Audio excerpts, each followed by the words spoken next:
A new report released this week found a woman suspected of being a Chinese spy targeted several politicians in California and other places, including Congressman Eric Swalwell. Let's go to the former acting director of national intelligence, Rick Grenell. Rick, welcome back to the show. Boy, you read this thing and it sounds funny on surface at first. She was trading sex for some, what we think could be intel. What do you know? What do you hear? And how dangerous is this really?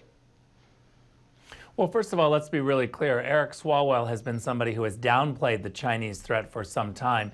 He's overemphasized the Russian threat. And to be honest, if you go back and you look at some of his words, he's actually mocked those who have made China the primary threat. And I think that we're at the point now where we need to investigate why he was downplaying the Chinese threat.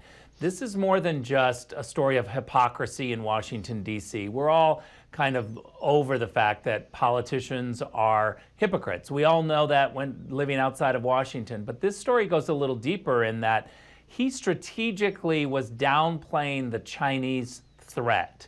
And I think that now we have to dig deep and ask ourselves, why is a member of the House Intelligence Committee allowed to do this? Certainly there's a scandalous aspect to this, and people want to know what's going on. But I think from a national security perspective, we need to understand why Eric Swalwell consistently downplayed the Chinese threat. You know, and they call her Fang Fang. Fang was her name.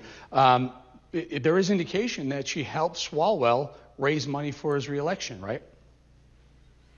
I think there's a whole bunch of charges and speculation, and we need to get to the bottom of it. First of all, let's just be honest. The intelligence community knows exactly what happened. Eric Swalwell has been briefed on part of that, but even what they know is not in full. That's why I think it's really important that we get the Gang of Eight, the leaders in the House and the Senate, and the leaders of the intelligence community. They're called the Gang of Eight. We need to bring them together, and they need to be briefed on exactly what is known about what Eric Swalwell was doing with this Chinese spy. As a member of the House Intelligence Committee, he had access to incredibly sensitive information.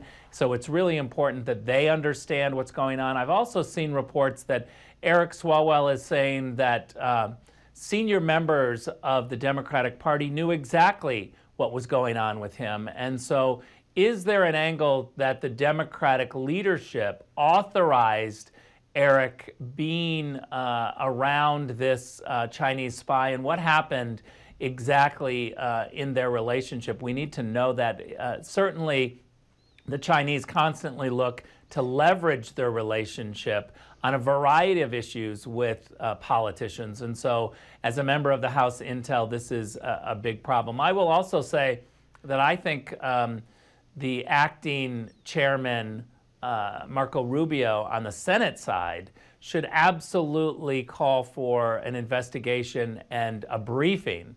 They could have classified briefings of members of the Senate and House Intelligence Committees to know exactly what happened, and I think they should do that immediately. Well, let's unpack this a little bit. So we do know that the FBI and maybe the CIA were investigating what this access that Fang Fang had into Swalwell and other elected officials in America. But more importantly, Swalwell was one of the most vocal, out front members of the House Intelligence Committee when they were going after Donald Trump for the Russian collusion hoax, yet he himself may have been compromised by the Chinese. There's no question about it, and that's what I want to get to the bottom of. Why was he downplaying the Chinese threat and overplaying and hyping the Russian collusion narrative?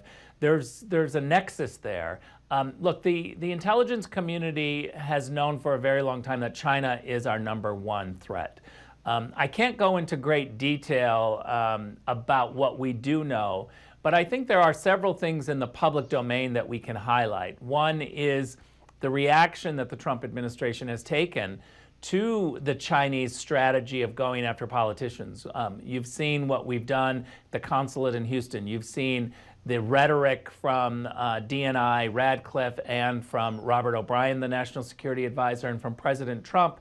And I would also include Vice President Mike Pence. They've all increased their rhetoric on China. and tried to be very strategic about the threats that are coming. And that is because the intelligence community knows that China has used their leverage against politicians for a while now.